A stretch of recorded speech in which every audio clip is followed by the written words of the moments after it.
All right, let's do another practice with the universal intro rule, something slightly harder. This formula actually is so complex that it's hard to even parse the syntax of it. So I pointed out to you what the main connective is here. It's this arrow.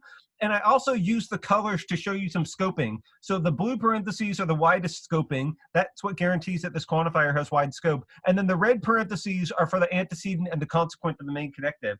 So pause your videos now and see if you can complete this proof. Okay, that was your chance to stop your videos. Now, in order to do this proof, what you have to do is you have to do 4 nested subproofs, all structured within each other, and assume 4 different things at the outset. Now, did you know to do that? Don't worry if you didn't know how to do that. I'm not expecting you to just see at the outset that you should structure the proof like this. Instead, I want you to work piecemeal. And whenever you assume something, I want you to formulate in your head what your goal is down here. And that is actually how we're going to be able to work this out and complete this proof. So let's slow down. Let's start more at the beginning. The first thing I notice is that my main connective is this universal quantifier, my main operator. And that tells me how to structure the proof. I have to assume that some arbitrary object. And since there are no A's in my conclusion or in the premises, I'm going to start by using that name. If the name A appeared in this formula, I would then just have to box B in order to make sure my constant was arbitrary.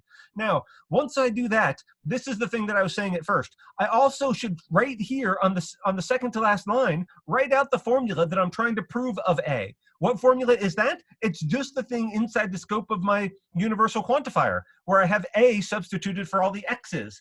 Because notice what happens when we do that. Now this is just a proof in propositional logic. Your knowledge of the first half of the course will now guide you. So the quantifiers actually tend to just complicate the structure of your proof, but once you get the proof going, once you know how to use those rules to start your proof, oftentimes the proof just becomes a proof in bool or prop from the first half of the course. For example, what should you do next? If you didn't know how to structure it this way, pause your videos and now try to complete the proof. Okay, that was your last chance. The thing that I notice here is this is a main connective arrow. In fact, look at all these connectives are arrow. And so your proof rules about arrow intro and arrow elim are going to completely solve this thing for us. Whenever I see that my new goal is an arrow, I just start a new subproof and I assume the antecedent and get to the consequent. You can see how we're having to create all of these subproofs in order to solve it. But if you're looking at your main connectives of your new conclusion, your intermediary conclusion, each step of the way, it demystifies the process. See, now I have a main connective arrow up here in my premise, but that does not help me. Don't just see an arrow and then start assuming the antecedent. Instead, it's the conclusion arrow that guides me next. This is a main connective arrow, and so that tells me to assume the antecedent again. That's why I put this up there, not just the sentence P of A.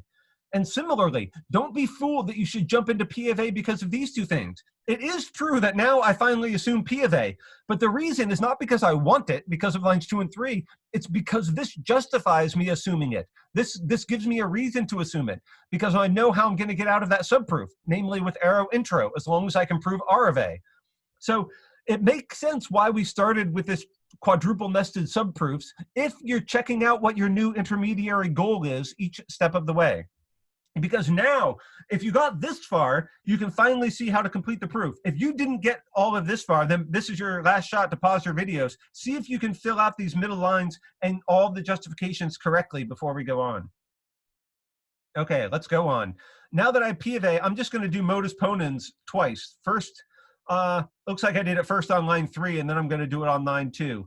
So I use P of A and P arrow Q in order to get Q of A, and then I use P of A and P arrow this whole thing to get that on line 6. Now, of course, I have Q of A and I have Q arrow R, so I can just do modus ponens, namely arrow elim again.